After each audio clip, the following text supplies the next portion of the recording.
Indian cricket ടീമിലെ മലയാളിക്കരുത്താണ് സഞ്ജു.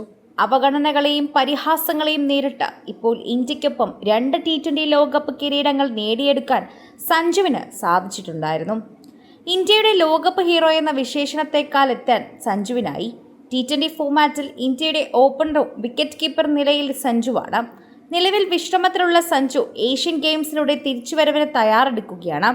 എന്നാൽ Sanju Samson T20 ഫോമാറ്റിൽ തകർത്തടിക്കുന്നത് പല താരങ്ങളുടെയും T20 സീറ്റിനെ ബാധിക്കുന്നുണ്ട്. സഞ്ജുവിന്റെ വീഴ്ച ആഗ്രഹിക്കുന്നവർ ഏറെയാണെന്നും പറയാം. ഇത് സഞ്ജുവിന്റെ T20 ഓപ്പണർ സീറ്റും വിക്കറ്റ് കീപ്പർ സ്ഥാനവും നോട്ടമിട്ടുകൊണ്ടാണ്. ഇത്തരത്തിൽ സഞ്ജു സാംസണിന്റെ പതനം ആഗ്രഹിച്ച് ആ സീറ്റിലേക്കെത്താൻ പദ്ധതിയിടുന്നവർ ആരൊക്കെയാണെന്ന് പരിശോധിക്കേണ്ടതുണ്ട്. ഒന്നാമത്തെ താരം ഋഷഭ് പന്താണ്. ഇന്ത്യയുടെ വിക്കറ്റ് കീപ്പർ ബാറ്റ്സ്മാനായ ഋഷഭ് നിലയിൽ സ്റ്റീലിൽ എത്തിക്കഴിഞ്ഞാൽ ടെസ്റ്റിൽ മാത്രമായി ഒതുക്കപ്പെട്ടിരിക്കുകയാണ്. ഋഷഭ് പന്ത് ഇപ്പോൾ ലക്ഷ്യമിടുന്നത് ഇന്ത്യയുടെ പരിമിത ഓവറിലേക്കുള്ള തിരിച്ചുവരവാണ്. ഇതിനായി ഋഷഭിന് പ്രധാന തടസ്സം സഞ്ജുവാണ്. എന്നാൽ ഋഷഭും സഞ്ജുവും തമ്മിൽ അടുത്ത ആത്മബന്ധമാണുള്ളത്. എങ്കിലും ഇന്ത്യയുടെ T20 ടീമിലേക്ക് മടങ്ങിയെത്താൻ സഞ്ജു സാംസൺ ഉള്ളപ്പോൾ ഋഷഭിന് ഇത് സാധിക്കില്ല. അതുകൊണ്ട് തന്നെ സഞ്ജുവിന്റെ വളർച്ച ഋഷഭിനെ സംബന്ധിച്ച് തിരിച്ചടിയാണെന്ന് പറയാം. ധ്രുവ് ജുറേലാണ് മറ്റൊരു താരം. വിക്കറ്റ് കീപ്പർ ബാറ്റ്സ്മാനായ ധ്രുവ് ജുറേലിന് പരിമിത ഓവർ ടീമിൽ ഇടം ലഭിക്കണമെങ്കിൽ സഞ്ജു വഴിമാറേണ്ടതുണ്ട്. നിലവിൽ ഇന്ത്യയുടെ ടെസ്റ്റ്, ഏകദിന ടീമുകളിൽ ബാക്കപ്പ് വിക്കറ്റ് കീപ്പർ റോളുകളിലേക്ക് പരിഗണിക്കപ്പെടുന്ന താരം കൂടിയാണ് ജുറേൽ. എന്നാൽ സഞ്ജു സാംസണും ഇഷാൻ കിഷനും മികവ് തുടരുന്നതോടെ ജുറേലിന് പുറത്ത് നിൽക്കേണ്ട അവസ്ഥ തന്നെയാണ്. സഞ്ജുവിന് പകരം T20 ടീമിൽ ഇടം നേടിയെടുക്കാൻ ജുറേൽ ആഗ്രഹിക്കുന്നുണ്ടാവുമെന്നാണ് ഉറപ്പ്. ടോപ്പ് ഓർഡർ മുതൽ മധ്യനിര വരെ ബാറ്റ് ചെയ്യാൻ കഴിവുള്ള ജുറേൽ IPL-ൽ രാജസ്ഥാനായി മികവ് കാട്ടുന്ന താരം കൂടിയാണ്.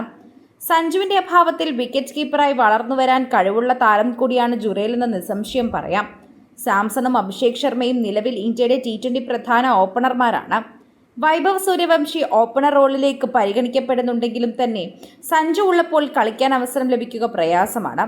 അതുകൊണ്ട് തന്നെ സഞ്ജുവിന്റെ സാന്നിധ്യം നിലവിൽ വൈഭവ് സൂര്യവംശിയുടെ വളർച്ചയ്ക്ക് തടസ്സമാണെന്നും പറയേണ്ടി വരും. വൈഭവിനായി രാജസ്ഥാൻ റോയൽസിലെ ഓപ്പണർ സ്ഥാനം വിട്ടുകൊടുത്തിട്ടുള്ള താരമാണ് സഞ്ജു സാംസൺ എന്നും എടുത്തു പറയേണ്ട കാര്യമാണ്. മറ്റൊരു താരം യശസ്വി ജയ്സ്വാൾ ആണ്. ഇന്ത്യയുടെ T20 ഓപ്പണർ സ്ഥാനം അർഹിച്ചിരുന്നൊരു താരം തന്നെയാണ് യശസ്വി ജയ്സ്വാൾ എന്ന് പറയാം. അങ്ങനെ ഒരു താരങ്ങളിൽ ഒരാളായി യശസ്വി ജയ്സ്വാൾ നിൽക്കുന്നു. എന്നാൽ പല കാരണങ്ങൾ കൊണ്ടും അദ്ദേഹം തഴയപ്പെട്ടു. സഞ്ജു സാംസന്റെ അഭാവത്തിൽ ജയ്സ്വാളിന് ഓപ്പണർ റോളിലേക്ക് വളരാനുള്ള അവസരം ഉണ്ടായിരുന്നുവെന്നും പറയാം. ഋതുരാജ് ഗെയ്ക്വാൾ സഞ്ജു സാംസന്റെ അടുത്ത സുഹൃത്താണ്. എന്നാൽ ഋതുരാജിനും സഞ്ജു ഭീഷണിയാണെന്ന് പറയേണ്ടി വരും. ഋതുരാജ് CSKയിലേക്കും നായകസ്ഥാനത്തിനടക്കം സഞ്ജു ഭീഷണിയാകുന്നുണ്ടെന്നാണ് വസ്തുത. ഇതിനെയെല്ലാം മറികടക്കാൻ സഞ്ജുവിന് സ്ഥിരതയാർന്ന പ്രകടനം നടത്താതെ മറ്റു വഴികളില്ലെന്ന് തന്നെ പറയേണ്ടതായി വരും. അത്തരമൊരു അഭാവം തന്നെ, അല്ലെങ്കിൽ സഞ്ജുവിന്റെ കൂടെ മത്സരിക്കാൻ ഒത്തിരി പേര് തന്നെ പാറയായി ചുറ്റും നിൽപ്പുണ്ടെന്ന് പറയുന്നത് തന്നെയാണ് ഇവരുടെ പേര്.